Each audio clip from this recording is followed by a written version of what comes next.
አድማጮቻችን ስፖርት ዞን ተጀምሯል። በፋና ብሮድካስቲንግ ኮርፖሬት ኤፍኤም 98.1 በአዲስ አበባና በመላው ኢትዮጵያ በሚገኙ የማሰራጫ ጣቢያዎቹ ከዚህ ሰዓት ጀምሮ እንደተለመደው ከሰኞ እስከ አርብ ከ3:10 እስከ 4:30 ድረስ ከናንተ ጋር ቆይታ የሚያደርገው የስፖርት ዞን ፕሮግራም ተጀምሯል። ለአንድ ሰዓት ከ20 ደቂቃዎች ያህል ቆይታ ስናደርግ በተለይም በሀገር ውስጥ ስፖርታዊ ጉዳዮች ዙሪያ ሰፋ ያሉ ቆይታዎችን እናደርጋለን። በዛሬው ፕሮግራማችን የሚኖሩን ርዕሶችን አስቀድመን በመጠቆም ጀመር የሳምንቱ ትልቁ የኢትዮጵያ እግር ኳስ አጀንዳ የነበረው የአፍሪካ ትልቁ የእግር ኳስ የክለቦች ውድድር ቻምፒዮንስ ሊግ ነበር። ቅዱስ ጊዮርጊስ ከሻምፒዮኑ ሰንዳውንስ ጋር ያደረገው ጨዋታ በአዲስ አበባ ስቴዲየም ቅዳሜ የተደረገው ጨዋታ ከ90 ደቂቃዎች ትንቅንቅና ከውጤቱም ባሻገር በርካታ በኢትዮጵያ እግር ኳስ ውስጥ በኢትዮጵያ የክለቦች ተሳትፎ ውስጥ የሚነሱ ነጥቦችን አብሮ ያዘ ነበር። ይህ ጨዋታ ለቅዱስ ጊዮርጊስና ለክለቡ ቤተሰቦች ብቻ ሳይሆን ለኢትዮጵያ እግር ኳስም ብዙ የውይይት መነሻዎችንም አብሮ ያዘ ነው። በአንድ አመት ልዩነት በአፍሪካ ቻምፒዮንስ ሊግ ውድድር በሻምፒዮኖቹ እጅ ቅዱስ ጊዮርጊስ ከውድድሩ ውጭ ሆኗል። ባለፈው አመት በቲፒ ማዚምቤ ነበር። አሁን ደግሞ ከሰንዳውንስ ጋር ከወቅቱ የአፍሪካ ሻምፒዮኖች ጋር ያደረገው ጨዋታ በአፍሪካ ቡድኖች የኢትዮጵያ በአፍሪካ ደረጃ የኢትዮጵያ ቡድኖችን ገናናነትና ተፎካካሪ የመሆን ህልም ከሁለቱ ጨዋታዎች ጋር በማያያዝ ስፖርት ዞን ዛሬ የሚመለከተው ይሆናል። የ90 ደቂቃው ቆይታ ምን ትምህርት የሚሰጥ ነበር? የደጋፊዎች ድባብ እንዲሁም ከነዚህና ከጨዋታ ላይ ከተገናኙ ነጥቦች ጋር ስፖርት ዞን በስፋት የሚዳስሳቸው ነጥቦች ይኖራሉ። የስፖርት ዞን የቀጥታ ጨዋታ ተንታኞችም በዚህ ውይይት ላይ ተሳታፊ የሚሆኑ ይሆናል። ከዚህ ባሻገር ይሄንን በስፋት የምንመለከተው ርዕስ ይሆናል በዛሬው ፕሮግራማችን። ከዚህ ባሻገር የኢትዮጵያ ሴቶች ብሔራዊ ቡድን የመጀመሪያዋ አምበል ኢየሩሳሌም ነጋሽ ከተሳካ ቀዶ ጥገና በኋላ ወደ ኢትዮጵያ ተመልሳለች።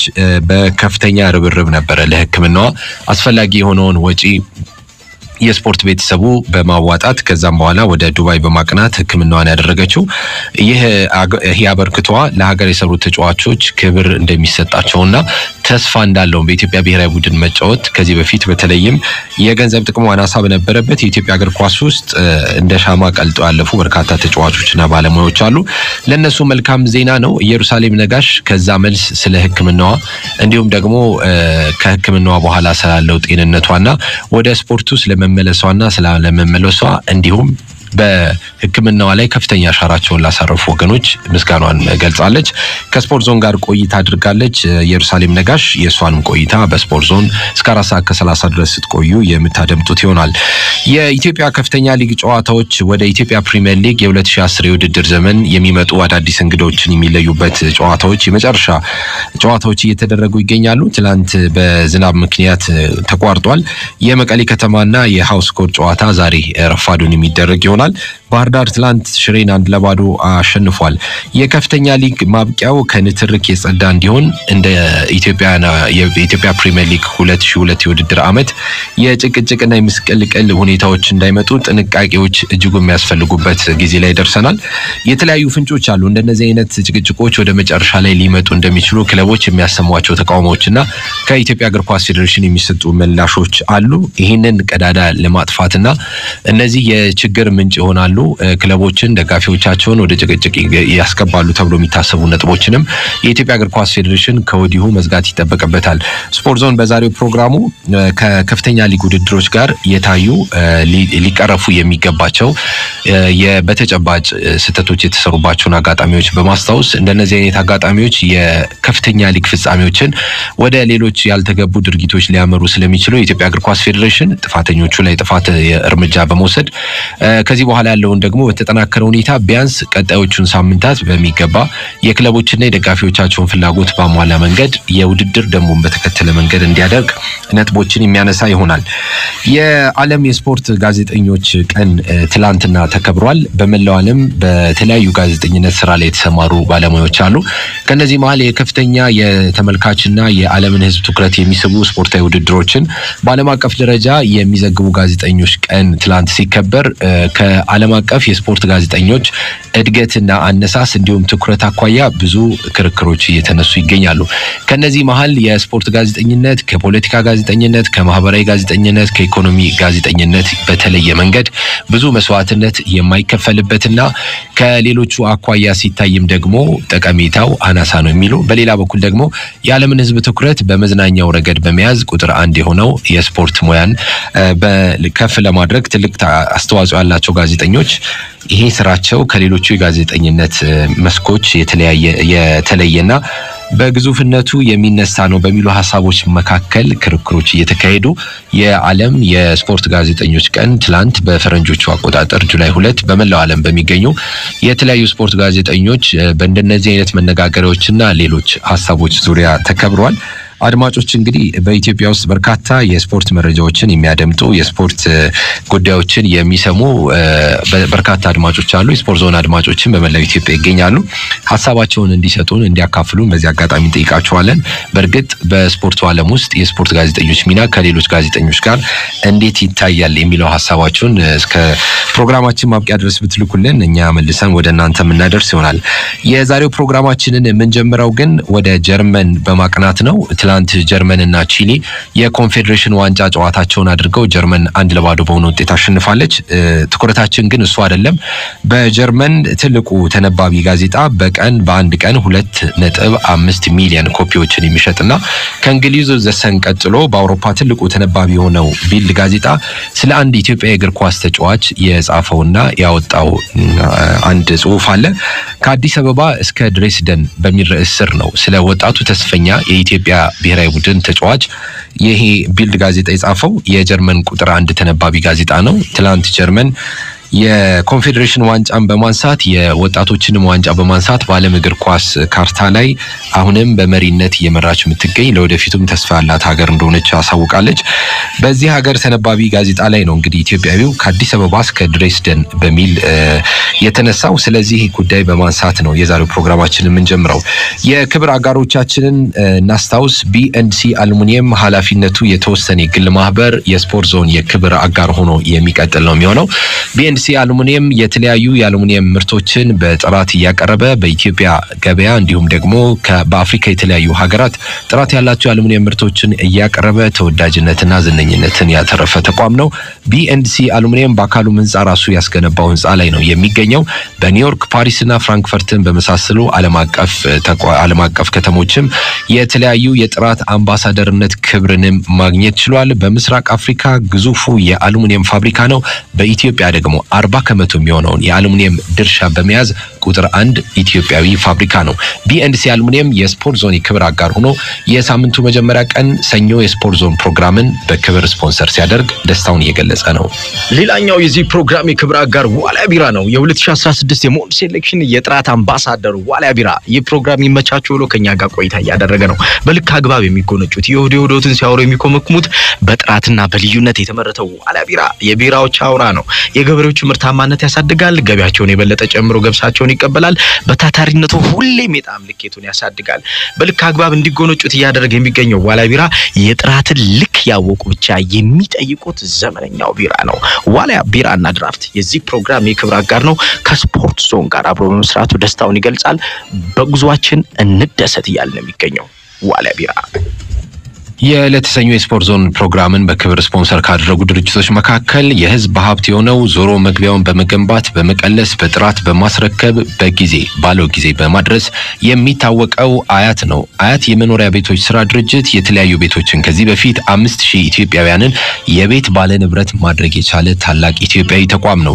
አሁንም አያቶች በተለያዩ የግንባታ ሳይቶቻቸው አማካኝነት በልደታ፣ በሲኤምሲ፣ በሰሚት እንዲሁም በገርጂ በሚገኙ የግንባታ መንደሮች ኢትዮጵያዊ ባህልና ወግን የተላበሱ የመኖሪያ አፓርትመንቶችን እንዲሁም የንግድ ሱቆችን እየገነቡ ይገኛሉ።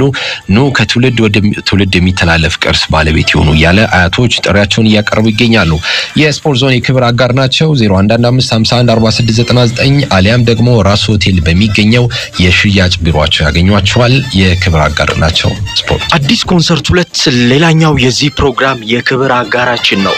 ኤፍሬም ታምሩ፣ ማህሙድ አህመድ አንጋፎቹ በመድረክ የሚታዩበት ነው። አሊ ቢራ ላለፉት 50 ዓመታት በኢትዮጵያ ሙዚቃ ውስጥ ነግሷል። አቢላቀው፣ ሚካኤል በላይነህና መስፍን በርሄም በዚህ መድረክ ላይ ይታያሉ።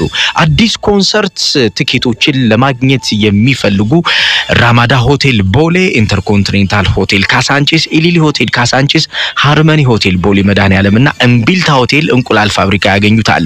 ወይንም ደግሞ በ8053 ላይ ኤሲ ብሎ በመላክ የአዲስ ኮንሰርት ቲኬትን መሸጫ ቦታዎች ማወቅ ይቻላል። ከዚህም ባለፈ አዲስ አበባ ላይ በ94 የህብረት ባንክ ቅርንጫፎች ትኬቶችን ያለ ወረፋ ማግኘት ይችላሉ።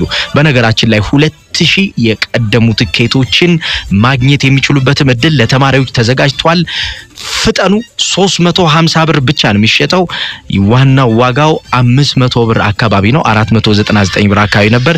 የ149 ብር ልዩነቶች አሉት። ስለዚህ ቀድሞ ትኬቱን ይግዙ። የአዲስ ኮንሰርት አባል ይሁኑ። ታላላቆቹ አንጋፎቹን በመድረክ ያገኙታል። ሮሚና 4 ኪሎም ሌላው የትኬት ማግኛ አማራጭ ነው። አዲስ ኮንሰርት የስፖርት ዞን አጋር ነው።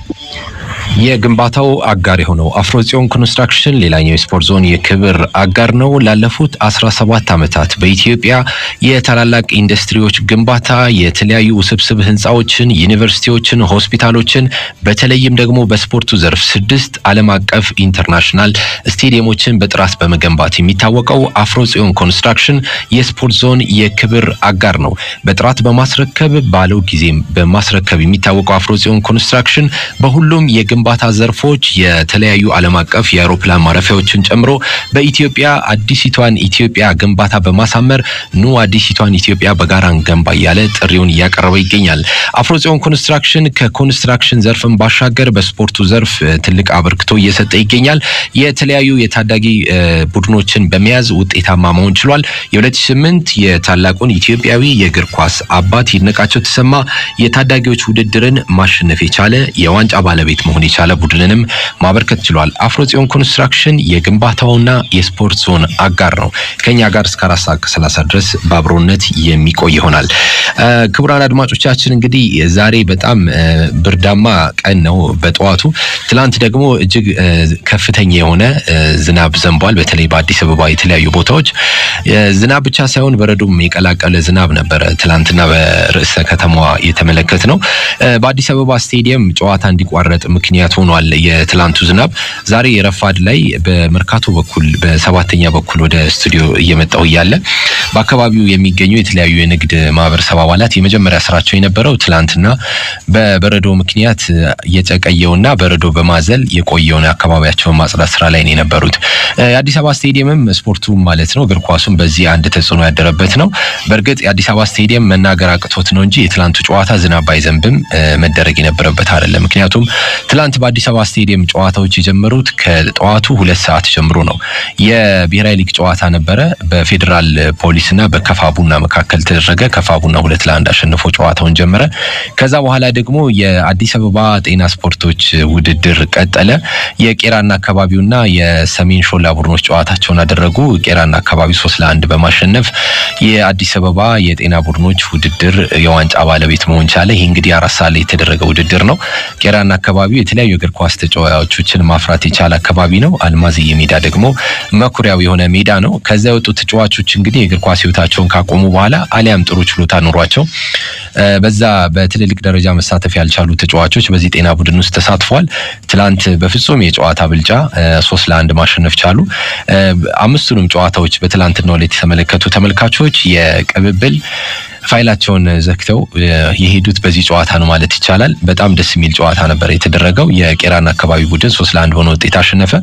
ይሄ እንግዲህ የጨዋታው ፍጻሜ ነው እንጂ አዲስ አበባ ስቴዲየም የሚያስተናግደው ጨዋታ ገና መጀመሩ ነበር። 4 ሰዓት ላይ ሁለተኛው ጨዋታ ተደረገ። 6 ሰዓት ላይ ደግሞ ሌላኛው በመንግስት ቡድኖች በመንግስት የሥራ ተቋማት ወይም በፋብሪካዎች መካከል በሚደረገው ውድድር የፍጻሜ ጨዋታ ተደረገ። ይሄ በስቴዲየሙ 3ኛ ጨዋታ ነው ማለት ነው። ከዛ በኋላ 8 ሰዓት ላይ ደግሞ የቀኑ አራተኛ ጨዋታ የኢትዮጵያ ከፍተኛ ሊግ ውድድር የሀገሪቱ ሁለተኛ ትልቁ ውድድር ማለት ነው በባህር ዳር ከተማና በሽሬ እንደስላሴ መካከል ተደረገ።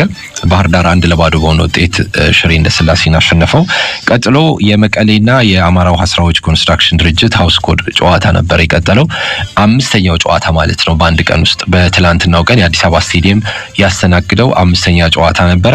26ኛው ደቂቃ ላይ የከፍተኛ ዝናቡ ምክንያት ጨዋታው ቆሟል። ከትላንትና በስቲያ በቅዱስ ጊዮርጊስና በሰንዳውንስ ጨዋታ ተመልካቾች በሚገባ ተመልክተውታል። በቴሌቪዥን ስርጭትም እንዲሁም ስቴዲየም የተገኙ የመሃል ሜዳው አካባቢ እጅጉን ተበልቶ የውስጠኛው የሳር ክፍል ሳሩ ተነስቶ የውስጠኛው የአፈር ክፍል በደንብ ይታይ ነበር። ኳሶችንም እንደፈለጉ ለማንሸራሸር በጣም አስቸጋሪ ነበር። በዚህ ላይ እንግዲህ 5 ጨዋታዎች በአንድ ቀን እየተደረጉበት ዛሬ ደግሞ ያው ረፋድ ላይ የመቀሌና የተቋረጠ ሃውስ ኮድ ጨዋታ ይደረጋል። የኢትዮጵያ እግር ኳስ የሜዳ እጥረት እጅጉን አሳሳቢ ደረጃ ደርሶ አሁን በትልቅ ደረጃ መነጋገር እንደሚገባ ያሳየ ነው የትላንቱ ቀን ማለት ነው። በእርግጥ ይሄ አዲስ አይደለም በአዲስ አበባ ስቴዲየም፣ ነገር ግን ከአንድ ቀን በፊት ኢንተርናሽናል ጨዋታ ያስተናገደ ሜዳ ነው። ለቅዱስ ጊዮርጊስና ሰንዳውንስ ጨዋታ ተብሎ የጥሎ ማለፍ ጨዋታዎች ወደ ሰበታ ሜዳ ተወስደው ነበር። ከዛ በኋላ ግን ተመልሶ ይሄኛው ስቴዲየም አሁንም እንክብካቤ እያጣ በተለያዩ ቡድኖች ጨዋታ ያለ ረፍት እየተጫወቱበት የተመለከትን ነው የምንገኘውና የኢትዮጵያ እግር ኳስ ፌዴሬሽን ብቻ ሳይሆን በኢትዮጵያ ውስጥ እግር ኳስ ያገባኛል የሚሉ አካላት በሙሉ የወጣቶችና ስፖርት ሚኒስትርን ጨምሮ ሁሉም አካላት እጅጉን አንገብጋቢ ሆነውን የሜዳ ጥያቄ ምላሽ በቀላሉ የሚያገኝበትን መንገድ ማሰብ መልካም ነው። የአደይ አበባ ስቴዲየም እየተሰራ ይገኛል። እጅግ ግዙፍ ስቴዲየም ነው። ይሄ በተወሰነ መንገድ ችግሩን ይቀርፋል ተብሎ ይታሰባል። ያም ቢሆን ግን 3 የአፍሪካ ዋንጫዎችን ያስተናገደው ስቴዲየም ከአደይ አበባ ስቴዲየም መጠናቀቅ በኋላ ጡረታ ሊወጣ ቢችልም ጨዋታዎችን የማስተናገዱ ነገር ግን ግድ ነው። ምክንያቱም በሀገሪቱ ውስጥ ያሉ ክለቦች ውድድር እጅግ በጣም ከፍተኛ ነው። ስለዚህ እንደተለያዩ የአፍሪካ ሀገራት ተሞክሮ በአልጄሪያ፣ በደቡብ አፍሪካ፣ በሌሎች የአፍሪካ ሀገራት እንዳሉ ከስቴዲየሞች ተሞክሮ በአነስተኛ ወጪ የሚሰሩ የኮሚኒቲ ስቴዲየሞችን መስራት አማራጭ የለሽ ነው የሚሆነው። እስከ 20 ሺህ ተመልካቾችን መያዝ የሚችሉ በአነስተኛ የግንባታ ዕቃዎች የሚሰሩ ሙሉ ጥላ ያላቸውና መጫወቻ ሜዳዎቻቸው እጅግ አመቺ የሆኑ የእግር ኳስ ስቴዲየሞችን መገንባት ወቅቱ የሚጠይቀው ነገር ነው። የአፍሪካ ህብረት መሪዎችን ስብሰባ እያስተናገደች የምትገኘው ኢትዮጵያ የአፍሪካ ህብረት መቀመጫ የሆነችው ኢትዮጵያ በእግር ኳስ ሜዳ እጥረት አዲስ አበባ በእግር ኳስ ሜዳ እጥረት ችግር በእንደዚህ አይነት መንገድ ትልቁ ስቴዲየሟ 5 ጨዋታዎችን በአንድ ቀን የሚያስተናግድ ከሆነ የሁሉም ችግር ስለመሆኑ ማሳያ ነው። ስፖርት ዞንም ይሄንን በዚህ አጋጣሚ ያነሳል። ወደ ቀጣይ ነጥቦች ከመግባታችን በፊት የአጋሮቻችንን ማስታወቂያ ሰምተን እንመለስ። ቢልድ የጀርመን ትልቁ ተነባቢ ጋዜጣ ነው። በሳምንት 7ቱንም ቀናት ይወጣል። 2,500,000 ኮፒ በየቀኑ ይታተማል። በዚህ ጋዜጣ ላይ አንድ ኢትዮጵያዊ ወጣት ተስፈኛ ከአዲስ አበባ እስከ ድሬስደን በሚል የጀርመን የመጀመሪያው ኢትዮጵያዊ ተጫዋች ይሆን ወይ በሚል አንድ ዘገባ የቢልድ ጋዜጣ አስነብቧል። ከዛ ዘገባ እንጀምራለን። ከማስታወቂያዎች በኋላ ከፊል ማስታወቂያዎችን ሰምተን ስንመለስ ነው የምንገናኘው። ሰይድ ኪያር ፕሮግራሙን እየመራው እስከ 4:30 ከእናንተ ጋር ቆይታ ማድረግ ይሆናል። የእናንተ ሐሳብና አስተያየቶችን በተለያዩ ስልክ ቁጥሮቻችን 0115 መነሻቸውን ባደረጉ 5951 536006 536008 ላይ ጀሚል መርጊያ ይቀበላል። ቴክኒኩን በሚገባ በመቆጣጠር ደግሞ ማርሸት ጃምቦ ከኛ ጋር ትገኛለች። ከፋና ብሮድካስቲንግ ኮርፖሬት ኤፍኤም 98.1 ስፖርት ዞን ፕሮግራም ጋር እስከ 4:30 ቆይታችሁ ከኛ ጋር እንዲሆን በአክብሮት ግብዣችን እናቀርባለን። አብራችሁ ነው።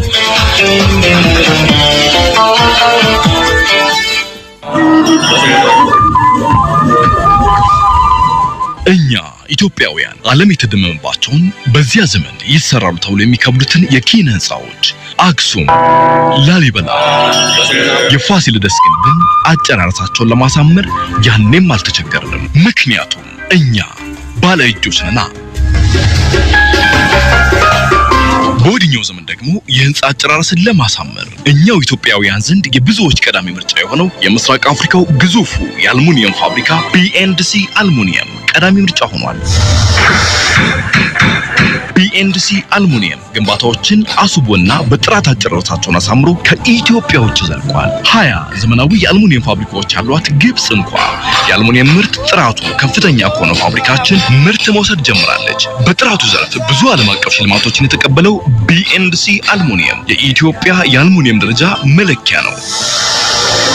ይምጡና ይዘዙን። አድራሻ ቦሌ መድኃኔዓለም በአካሉ ህንጻ ያገኙታል። ለበለጠ መረጃ www.bakalum.com ወይንም በስልክ ቁጥር በ0911 22 26 71 አሊያ በ011 662 7900 ይደውሉ። BNDC አልሙኒየም የግንባታው ማተም ነው።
ከአድማስ ባሻገር በዓለም ዙሪያ የሚኖሩ ኢትዮጵያውያን ምን ጊዜም የትም ሆነው ያደጉበት የሳር ክዳን ጎጆ ቤት ትዝታ ተመልሰው በኢትዮጵያ መኖርን ይመኛሉ። ይምጡ። በረጅም ጊዜ ክፍያ ዞሮ መግቢያ ቤት ከአያት በመግዛት የጡረታ ዘመኑን እንዲያሳኩ እናግዞት። አያት አክሲዮን ማህበር። አዲስ ኮንሰርት 2 በሚሊኒየም አዳራሽ ከተወዳጅና ዝነኞቹ ድምጻውያን ኤፍሬም ታምሩ፣ ማህሙድ አህመድ፣ አሊ ቢራ፣ አብዱላቀው፣ ሚካኤል በላይነህና መስፍን ብርሃኔ ጋር ይጠብቋል። ምርጥ ኮንሰርት ነው፣ እንዳትቀሩ። ሐምሌ 8 ከምሽቱ 12 ሰዓት ጀምሮ በሚሊኒየም አዳራሽ እንገናኝ። የመግቢያ ዋጋ አስቀድመው ለሚቆርጡ 350 ብር፣ የዝግጅቱ ቀን መግቢያው ላይ 499 ብር፣ ቪአይፒ እራትን ጨምሮ 800 ብር፣ ቪአይፒ ለጥንዶች እራትን ጨምሮ 1400 ብር። አዘጋጆች ጆርካ ኢቨንትስ እና ዳኒ ዴቪስ። ቅዳሜ ሐምሌ 8 ከምሽቱ 12 ሰዓት በሚሊኒየም አዳራሽ። አፍሮ ጽዮን ኮንስትራክሽን ኃላፊነቱ የተወሰነ የግል ማህበር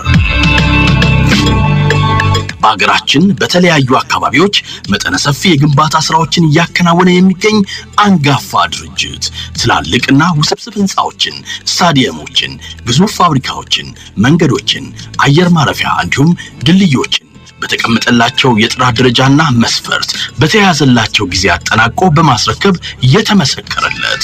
በተጨማሪም ደረጃውን የጠበቀ ሪል ስቴት ግንባታ ላይ በመሳተፍ በቤት አቅርቦት ዘርፍ ከፍተኛ አስተዋጽኦ በማድረግ ላይ ይገኛል።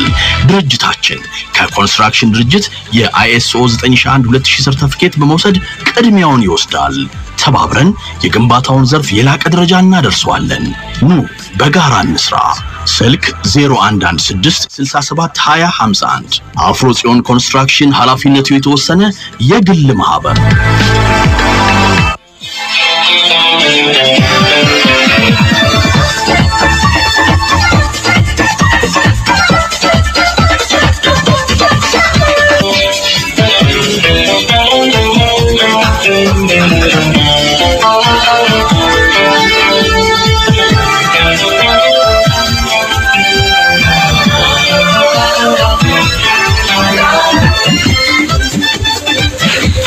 ስፖርት ዞንን በፋና ብሮድካስቲንግ ኮርፖሬት ኤፍኤም 98.1 እያደመጣችሁ ነው። ክቡራን አድማጮቻችን ፕሮግራማችን እንደቀጠለ ነው።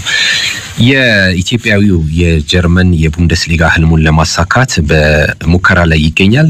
በቡንደስሊጋ 2 ክለብ በሆነው ዳይናሞ ድሬስዴን ነው ሙከራውን እያደረገ የሚገኘው። የጀርመኑ ተነባቢ ጋዜጣ ቁጥር 1 ጋዜጣ የቢኒያም በላይን የኢትዮጵያዊው የመጀመሪያ ተጫዋች በጀርመን ቡንደስሊጋ ውስጥ ለመሆን ህልም ያለው ተጫዋች የመጀመሪያው ተጫዋች ይሁን ወይ በሚል ርዕስ ከትናንትና በስቲያ በወጣው እትሙ ላይ ሰፋለ ዘገባን ከተጫዋቹ ከክለቡ የበላይ ኃላፊዎችና ከአሰልጣኙ ጋር ቆይታ በማድረግ አንድ ጽሑፍ ጽፎ ነበር። ቲም ሼገል የቢልድ ጸሐፊ ነው፣ የስፖርት ጉዳዮች ጸሐፊ ነው። ለረጅም ዓመታት በዚህ ጋዜጣ ውስጥ በመጻፍ ከፍተኛ እውቅና ያለው ሰው ነው።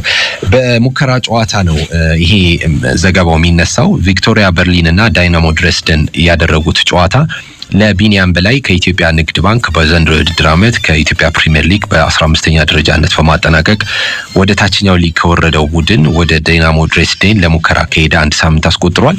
ቪክቶሪያ በርሊን ጋር በነበረው ጨዋታ ዳይናሞ ድሬስደን 5-1 በሆነ ውጤት አሸንፏል። በሙከራው ጨዋታ ተስፋ በማሳየቱ ይሄን ለዚህኛው ጽሑፍ ምክንያት ሆኗል። ጽሑፉ ሲነሳ ቲም ሼገል የጀርመናዊ ጋዜጠኛ እንደጻፈው ኢትዮጵያን የሚታወቁት በኢንዱራንስ ባላቸው ጽናት ባላቸው በውድድር ላይ ጽናት ባላቸው አትሌቶች ነው የምትታወቀው በሚል ነው የሚጀምረው። በእርግጥም ኃይሌ ገብረስላሴን ጨምሮ በጣም በርካታ አትሌቶች በጀርመን ውስጥ በሚደረጉ የማራቶንና ከዚህ በፊት ደግሞ ከዓመታት በፊት ይደረጉ በነበሩ በቤት ውስጥና በስቴዲየም ውስጥ በሚደረጉ የ10000 ሜትር 5000 ሜትር ውድድሮች ላይ ይታወቃሉ። ይህንን ዋቢ በማድረግ ነው ጸሐፊው ኢትዮጵያ የጽናት ያላቸው አትሌቶች የምትለየ ሀገር ነች በሚል ጽሑፉን የጀመረው። ነገር ግን ጥሩ እግር ኳስ ተጫዋቾችም እንዳሏቸው እየተመለከትን ነው በሚል የ18 ዓመቱን ቢኒያም በላይን በመጥቀስ ይጀምራል የጀርመኑ ትልቁ ተነባቢ ጋዜጣ ቢልድ ዘገባ ማለት ነው። በሀገሩ ኢትዮጵያ ትልቅ ተስፋ የተጣለበት ሰው ነው ይላል ቲም ሼገል ስለ ኢትዮጵያዊ ቢኒያም በላይ ሲያወራ። በእርግጥ ይሄኛው ለኢትዮጵያዊ የስፖርት ቤተሰቦች እጅግ አከራካሪ ነው የሚሆነው። አሰልጣኞች በእርግጥ በእንደነዚህ አይነት ተጫዋቾች ላይ ኢትዮጵያ ውስጥ ትልቅ ተስፋ አላቸው ወይስ እንደ መደበኛ ተጫዋች ይቆጠራሉ የሚለው የሚያከራክር ሀሳብ ነው። ነገር ግን እንደ ጸሐፊው እምነት በጀርመን ቡንደስሊጋ የመሞከር እድልን ያገኘ በሁለተኛው የቡንደስሊጋ ውድድር የመሞከር እድልን ያገኘ ኢትዮጵያዊ ተጫዋች የመጀመሪያ ለመሆን ጫፍ የደረሰ ኢትዮጵያዊ ተጫዋች በሀገሩ ተስፋ የተጣለበት ሰው ነው ለማለት ይሄኛው ብቻ በቂ የሚሆን ይመስለኛል።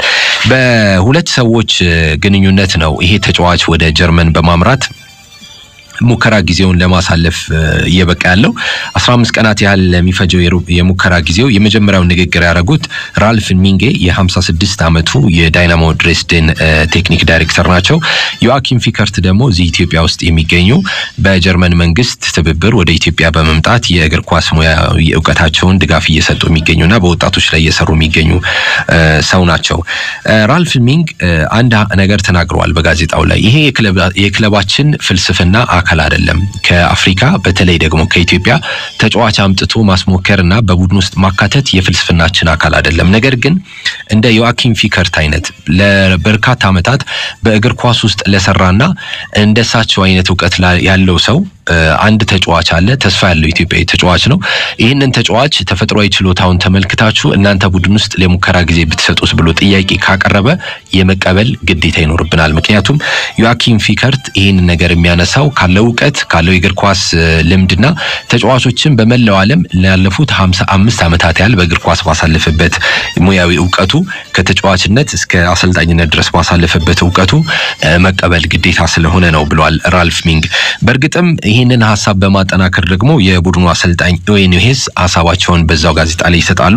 ይሄ ችሎታ ባይኖረው ኖሮ ቢኒያም በላይ እዚህ ባልመጣ ነበር በሚል ያጠናክራሉ። ተጫዋቹ ልምምድ ሰርቷል ለ5 ቀናት ያህል። በ6ኛ ቀኑ ነው ከቪክቶሪያ በርሊን ጋር ጨዋታውን ያደረገው።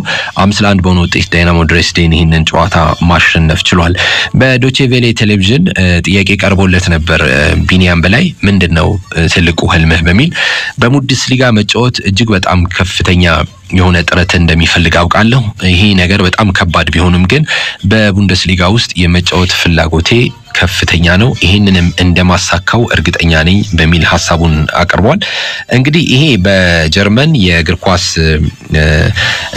ኳስ ዘጋቢዎች እንዲሁም በዚህ ጋዜጣ በቢልድ ጋዜጣ ላይ ሰፊ ትኩረት የተሰጠው ወሬ ሆኗል። አማካዩ ተጫዋች ቀጣዮቹን 5 ቀናት በሙከራ ውስጥ ያሳልፋል።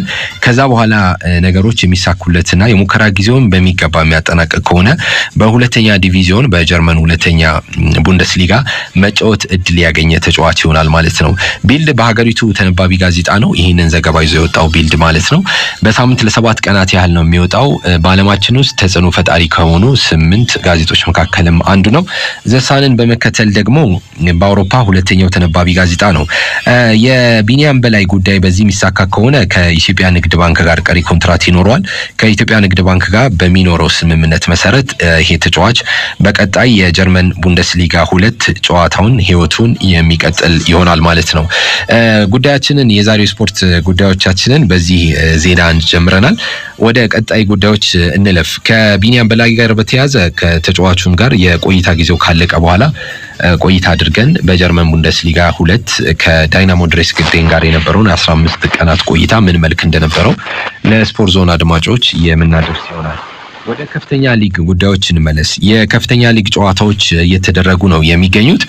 የመጨረሻዎቹ ጨዋታዎች በርካታ መነጋገሪያዎችን ይዞ እየመጡ ነው የሚገኘው። ምክንያቱ ደግሞ የፕሮግራም መለዋወጦች፣ በተለያየ ምክንያት የሚደረጉ የጨዋታ ሰዓት መዛባቶችና ከኢትዮጵያ እግር ኳስ ፌዴሬሽንም ከተጋጣሚ ቡድኖችም የሚፈጠሩ ችግሮች መነጋገሪያዎች እየሆኑ መጥተዋል። በአንደኛው ምድብ ትልቁ ጥያቄ የኛ ፕሮግራም በተባለው ጊዜ ውስጥ አልተደረገም የሚል ነው።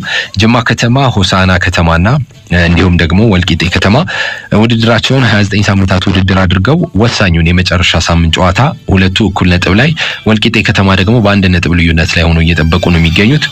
ሶስቱም ክለቦች ለስፖርት ዞን እንደገለጹት የጨዋታ ጊዜያቸው መራዘሙ እጅጉን በጣም አስከፍቷቸዋል። ባሳለፈው ሳምንት መጨረሻ ቅዳሜና እሁድ ጨዋታቸውን እንደሚያደርጉና በዚህ ሰዓት ወደ ኢትዮጵያ ፕሪሚየር ሊግ የመግባት ተስፋ ያለውና በእርግጠኝነት የገባው ቡድን ከምድቡ የሚለይበት ነው። በአንደኛ ደረጃ ያጠናቀቀው በቀጥታ የሚገባበት፣ ሁለተኛው ደግሞ ለጥሎ ማለፍ ጨዋታው የሚዘጋጅበት ነው ከምድቡ ከሌላኛው ምድብ ጋር ካለው ቡድን ማለት ነው። ከብዙ ነገሮች አኳያ የኢትዮጵያ እግር ኳስ ፌዴሬሽን ውሳኔ ለአንድ ሳምንት እንዲራዘም ማድረጉ እስከ ሐምሌ 3 ድረስ እንዲቆይ ማድረጉ ይጎዳናል በሚል አንስተዋል። ከነዚህ ነጥቦች መካከል የበጀት ጉዳይ አንደኛው ነው። እስከ ሰኔ 30 ድረስ ውድድሮቹ እንደሚጠናቀቁ ግምት ውስጥ በማስገባት ክለቦቹ የፋይናንስ እቅዳቸውን በአመቱ መጀመሪያ ላይ አውጥተዋል። ከዚህ ውጪ ደግሞ ሰኔ 30 ላይ ኮንትራታቸው የሚጠናቀቁ ተጫዋቾችን ይዘዋል። በሚቀጥለው አመት የኢትዮጵያ ፕሪሚየር ሊግ ተሳታፊ ሲሆኑ ደግሞ ማለፋቸውን ወይም መውደቃቸውን አስቀድመው አውቀው ለሚቆዩበት ሊግ በ2010 ለሚሳተፉበት ሊግ የሚመጥኑ ተጫዋቾችን ለመያዝ እድሉ እየጠበበ እንደሚመጣ ትልልቆቹ ቡድኖች የኢትዮጵያ ፕሪሚየር ሊግ ቡድኖች ተጫዋቾቹን በጊዜ ተቀራምተው ከዚህ በፊት በ2009 ውድድር አመት በተጫዋች እጥረት ምክንያት ውጤት አላመጣንም ብለው አንድ ውጤት ምክንያት እንዳደረጉት እንደ አዲስ አበባ ከተማና እንደ ጅማ አባቡና እኛም የወረድ ጣፋንታ ውስጥ እንዳንገባ በፍጥነት መጠናቀቁን እንፈልገው ነበር የሚል ሐሳባቸውን ያነሳሉ። ከዚህ ባሻገር ደግሞ የውድድር በሰዓቱና በጊዜው አለመደረግ ከዚህኛው ምድብ ውጪም በዛኛው ምድብ መቀሌ ከተማና ወልዋሎ ከፍተኛ ትንቅንቅ እያደረጉ ባሉበት ምድብም ጥያቄዎችን እያስነሳ ነው። ለፕሮግራሞቹ በዚህ ምድብ መጓተት የመጀመሪያው ምክንያት የነበረው የመቀሌ ከተማና የባህር ዳር ከተማ ጨዋታ መቋረጥ ነበረ። የሁለቱ ቡድኖች ጨዋታ ሰኔ 19 ማክሰኞ በሱሉልታ ከተማ እንዲደረግ ሱሉልታ ከተማ ከመቀሌ ከተማ የነበረው ከፍተኛ ሊግ ጨዋታ በዝናብ ምክንያት ሜዳው የማያጫውት በመሆኑ በማግስቱ በ2010-09 እንዲደረግ ከዛም ደግሞ ረቡዕ ሰኔ 21 5 ተኩል ላይ እንዲደረግ ወደ አዲስ አበባ ስቴዲየም መምጣቱ የሚታወስ ነው። በዚህ መሃል እንግዲህ የመቀሌ ከተማና የባህር ዳር ከተማ 16 ደቂቃዎች ጉዳይም አሳሳቢ ነገሮችን ይዞ ነው የመጣው። በ25-10 አዲስ አበባ ላይ ከሽሬ ጋር ጨዋታ አላቸው ባህር ዳር ከተማዎች ትላንት ያደረጉት ማለት ነው። ማክሰኞ ደግሞ ሰኔ 27 የ16 ቀን ቀሪ ጨዋታቸውን እንዲያደርጉ ተወስኖባቸዋል። ከዚህ በፊት ግን የተፈጠረ አንድ ክስተት ነበረ በኢትዮጵያ እግር ኳስ ፌዴሬሽን በኩል እንዲሁም ደግሞ በባህር ዳር ከተማ እግር ኳስ ክለብ መካከል ትልቅ አለመግባባትን የፈጠረ ጉዳይ ነው። ይሄ ምንድነው? የኢትዮጵያ እግር ኳስ ፌዴሬሽን የ16 ደቂቃዎችን ጨዋታ እንዲደረግ በ21-10-2008 ማለትም ሰኔ 21 የባህር ዳር ከተማና የመቀሌ እግር ኳስ ከተማ ቡድኖች ጨዋታን በ4 ሰዓት በአዲስ አበባ ስቴዲየም እንዲደረግ በተጻፈ ደብዳቤ ይነገራቸዋል። የባህር ዳር ከተማ እግር ኳስ ቡድንም ወደ አዲስ አበባ ስቴዲየም ከቀኑ 4 ሰዓት ላይ በተባለው ቀን ይመጣሉ። ለ40 ደቂቃዎች ያህል ይጠብቃሉ። የመቀሌ ከተማ ቡድን ብቻ አይደለም ያልመጣው፣ አወዳዳሪው አካልም ከዳኞችም ከኮሚሽነሮችም ከታዛቢ አካላትም ከውድድር አመራሮችም አንድም ሰው ወደ ስቴዲየሙና ወደ መጫወቻ ሜዳ አልመጣም። ግን በደብዳቤ ነው ያሳወቋቸው የኢትዮጵያ እግር ኳስ ፌዴሬሽን ሰኔ 21 እንዲጫወቱ። ከዚህ በኋላ እንግዲህ 40 ደቂቃዎችን ያህል የጠበቀው የባህር ዳር ከተማ እግር ኳስ ክለብ ለኢትዮጵያ እግር ኳስ ፌዴሬሽን ደብዳቤ ይጽፋል። ፎርፌ እንዲሰጠኝ በተባለው ቀንና ጊዜ መሰረት መጥቼ ነበር። ነገር ግን የመጣ ተጋጣሚም ሆነ የውድድር አካል ባለመኖሩ ምክንያት ፎርፌ እንዲሰጠኝ ብሎ ጥያቄ ያቀርባል። ይሄ 16 ደቂቃ እንግዲህ በጣም ሽኩቻ ከበዛበትና ውዝግቦች ከተፈጠሩበት ጨዋታ በኋላ ሊደረግ የታሰበ ጨዋታ ነበር። ከፍተኛ ጥንቃቄ ሊደረግለትም የሚገባ ጨዋታ ነበር። ነገር ግን በተባለው ቀን የአንዱ ተጋጣሚ ብቻ ነው የመጣው፣ የባህር ዳር ከተማ እግር ኳስ ክለብ ማለት ነው። ለዚህ የተሰጠው ምላሽ ከኢትዮጵያ እግር ኳስ ፌዴሬሽን የተሰጠው ምላሽ ውድድሩ በምን አይነት አግባብ እየተመራ እንደሆነ ቁልጭ አድርጎ የሚያሳይ ነው። የባህር ዳር ከተማ እግር ኳስ ክለብ ጨዋታውን እንደማያደርግና በፎርፌ መጠናቀቁን እንደሚያውቅ ከውድድሩ ደንብ አኳያም ይሄ እንዲጸድቅለት ደብዳቤ ያስገባል። የኢትዮጵያ እግር ኳስ ፌዴሬሽን ለዚህ ደብዳቤ መልስ ሰጥቷል። ይሄን ቃል በቃል አነበዋለሁ። በኢትዮጵያ እግር ኳስ ፌዴሬሽን ውስጥ በእግር ኳስ ውስጥ ማለት ነው ሙያዊ አበርክቷቸውን ጊዜ ሳያግዳቸው ክፍያም ሳያግዳቸው የሚያበረክቱ በርካታ ግለሰቦችና ባለሙያዎች እንዳሉ ሁሉ በዚህ ደረጃ ደግሞ በጣም ትልቅ የሆኑ ውድድሮችን በግዴለሽነት ብዙ ችግር የሚፈጥሩ ጉዳዮችንም የሚያልፉ አካላት እንዳሉ የሚያሳይ ነው። የኢትዮጵያ እግር ኳስ ፌዴሬሽን ቀን ቆርጦለት በነበረው የጨዋታ ውድድር ላይ ዳኞችን አለመመደቡ፣ የጨዋታ ኮሚሽነሮችን አለመመደቡና ተጋጣሚውም አለመምጣቱን ምክንያት በማድረግ የሰጠው ምላሽ የሁለቱ ቡድኖች ውድድር ሳይከናወን ቡድናችን በ19/10/09 በተደረገው ጨዋታ ጉልበት ጨርሶ ካረፈ በኋላ በ21 ከመቀሌ ከተማ ጋር ለመጫወት እንደምትቸገሩና ፕሮግራም ሊቀየር ይገባል በማለት ሁለት የቡድን አመራሮች ፌዴሬሽን ጽሕፈት ቤት በአካል በመገኘት የውድድርና ስፖርት ማዘውተሪያ ስፍራ ዳይሬክቶሬትን ያሳሰቡ በመሆኑ ይህን መነሻ በመያዝ ጉዳዩ ለከፍተኛ ሊግ ኮሚቴ በማሳወቅ በ25/10/09 አዲስ አበባ ላይ ከሽሬ እንዳስላሴ ቡድን ጋር ያላችሁን ጨዋታ ግምት ውስጥ በመክተት ከመቀሌ ከተማ ቡድን ጋር ያላችሁ ቀሪ 16 ደቂቃ ጨዋታ ማክሰኞ ሰኔ 27 እንደሚካሄድና ይህ ውሳኔ በደብዳቤ እስከሚገለጽ ይላል። እዚህ ጋር ነው ትልቁ ነጥብ ያለው። ጨዋታው ለ21 ሰኔ 21 ይደረጋል ተብሎ ተነግሯቸዋል። ነገር ግን ሰኔ 21 መተው የለም ከተባሉ በኋላ የተሰጣቸው ምላሽ ነው የ16 ደቂቃው ጨዋታ ማክሰኞ ሰኔ 27 እንደሚካሄድና ይሄ ውሳኔ በደብዳቤ እስከሚገለጽ ድረስ ለአስቸኳይነቱ በ20/10/09 11:45 የፌዴሬሽኑ የውድድር ባለሙያ በሆኑት በአቶ ጌታቸው አበበ ለቡድኑ ዋና አሰልጣኝ በቅን ልቦና በማየት እንዳሳወቁ እና እሳቸውም ያለምንም ችግር ለክለቡና ለሚመለከታቸው አካላት እንደሚያሳውቁ የተቀበሉ ስለመሆኑ ኮሚቴ ባደረገው ማጣራት ከፍተኛ ሊግ ኮሚቴ ላቀረባችሁት አቤቱታ መልስ የሰጠ መሆኑን እያሳወቀን ከቡድናችሁ ከመቀሌ ከተማ ቡድን ጋር ያለውን ጨዋታ በ27/10/09 በ9 ሰዓት አዲስ አበባ ስቴዲየም እንድታከናውኑ በዚህ መሰረት በቦታው ተገኝታችሁ ውድድሩን እንድታከናውኑ በድጋሚ እናስታውቃለን ይላል። እንግዲህ የኢትዮጵያ እግር ኳስ ፌዴሬሽን የውድድር ደንብ ወጥቶለት በሕግና በአግባብ በውድድር ደንብ መሰረት የሚመራ ተቋም ስለመሆኑ ሁሉም ያውቃሉ። ክለቦችም ይሄንን በማመን ነው ውድድራቸው የሚያደርጉት። ሰኔ 21 የውድድር ቀን የተያዘለት ፕሮግራም የወጣለት ጨዋታ ግን ቀደም ሲል እንደሰማችሁት በቅን ልቦና በመመልከት ይላል የውድድር ባለሙያ የሆኑት ሰው በቅን ልቦና በመመልከት በስልክ ደውለው ለእግር ኳስ ቡድኑ ዋና አሰልጣኝ እንደነገሩ ይገልጻል። እንግዲህ ይሄ እንደነዚህ አይነት የአሰራር ግድፈቶች በብዙ መንገድ ሲታዩ ለብዙ ችግሮች የሚዳርጉ ናቸው። ባህር ዳር ከተማ ቅሬታውን አቀርቧል። መቀሌ ከተማም ደግሞ ከአወዳዳሪው አካል በደረሰው የስልክ ጥሪ መሰረት ነው ወደ ሜዳ ያልመጣው።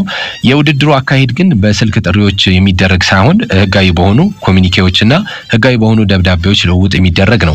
በቅን ልቦና ተብለው የሚሰሩ ስራዎች የሰዎች ኃላፊነትን በቅጡ አለመወጣትን የሚያሳዩ ናቸው። ባለፈው ሳምንት የሱሉልታና የመቀሌ ከተማን ጨዋታ ምክንያት በማድረግ ያልተደረገውን ጨዋታ ምክንያት በማድረግ የኢትዮጵያ እግር ኳስ ፌዴሬሽን ጨዋታው መደረግ በሚቻልበት ጊዜና ቦታ እንዲደረግ አላደረጉም በሚል አቶ ይግዛው ብዙአየሁን መቅጣቱ ይታወሳል። ይሄኛውን በተመሳሳይ በቅን ልቦና የሚለው ቃል የኢትዮጵያ እግር ኳስ ፌዴሬሽን አሰራር ከህግና ከደንብ ውጪ በሰዎች መልካም እሳቤና በሰዎች መልካም ግንኙነት ብቻ ሊፈጸም የሚችል እንደሆነ የሚያሳይ ነውና ከህጋዊ አሰራርና ክለቦችን እኩል ከማየት ከመመልከት አኳያ የኢትዮጵያ እግር ኳስ ፌዴሬሽን በተለይ ቀጣዮቹን ውድድሮች በሚገባ በትኩረት ላይ የሚገባበት ወቅት ላይ እንዳለ የሚያሳይ ነው። ስለዚህ የኢትዮጵያ እግር ኳስ ፌዴሬሽን እነዚህን ቀጣይ ውድድሮች 3 ጨዋታዎች በአጠቃላይ ይቀራሉ በወሳኝነታቸው የሚጠቀሱ ጨዋታዎች ማለት ነው። የመቀሌ ከተማ ቀጣይ 2 ጨዋታዎች ዛሬ የሚደረገውና አንድ በመሃል የሚደረግ ጨዋታ፣ የመጨረሻው ጨዋታ ደግሞ በመቀሌ የሚደረገው ከወልዋሎ ጋር የሚያደርገው በጉጉት የሚጠበቅ ጨዋታ ነው።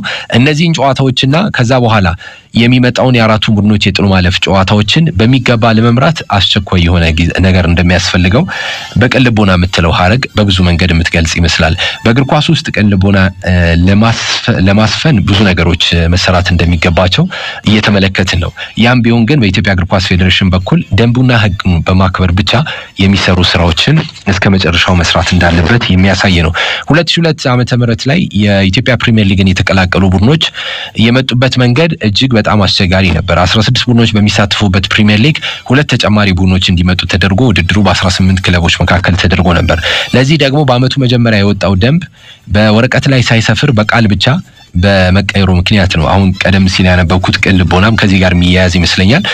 በወቅቱ በቃል የተነገረው አዲስ ህግ በቀጥታ ከየምድባቸው አንደኛ የወጡ የነበሩትን ቡድኖች ከምድባቸው አንደኛና ሁለተኛ የወጡ ቡድኖች እርስ በርስ ተጫውተው የሚያልፉበት እንደሆነ በመግለጽ ነበር ያኔ የክርክሮች ምንጭ የነበረው። ያ ክርክር በጣም አድጎ የኢትዮጵያ እግር ኳስ ቤተሰብም አከራክሮ አላስፈላጊ ወደሆኑ ነገሮችን መርቶ ደደቢት ወደ ኢትዮጵያ ፕሪሚየር ሊግ የመጣበትን አመት እናስታውሳለን። 4 ቡድኖች እንደ አዲስ ውድድር አድርገው እንደገና ወደ ኢትዮጵያ ፕሪሚየር ሊግ ለመምጣት የአንዳንድ ጨዋታዎችን እድል ተሰጥቷቸው ከዛ በኋላ በነጥብ ጥሩ የሆኑ ቡድኖች ወደ ኢትዮጵያ ፕሪሚየር ሊግ መጥተው የፎርማቱ ሁኔታ በአስገዳጅ መንገድ የተቀየረበት አመት ነበረ። ቡድኖችም ቁጥራቸው ከፍ ብሎ ነበር። አሁንም እንዲህ አይነት ነገሮች ሳይከሰቱ በፊት በጊዜ የኢትዮጵያ እግር ኳስ ፌዴሬሽን ጭቅጭቆችና ንትርኮችን ለማስቆም ቁጭ ብሎ ማሰብ ይጠበቅበታል። አሁንም ቢሆን በስፖርት ዞን በኩል የተለያዩ ክለቦች ቅሬታቸውን በተደጋጋሚ ያቀርቡ ስለሆነ የኢትዮጵያ እግር ኳስ ፌዴሬሽን ይህንን እንደሚመለከት ተስፋ እናደርጋለን። ትላንት ባህር ዳር ከተማ ሽሬ እንደስላሴን 1-0 በሆነ ውጤት አሸንፏል።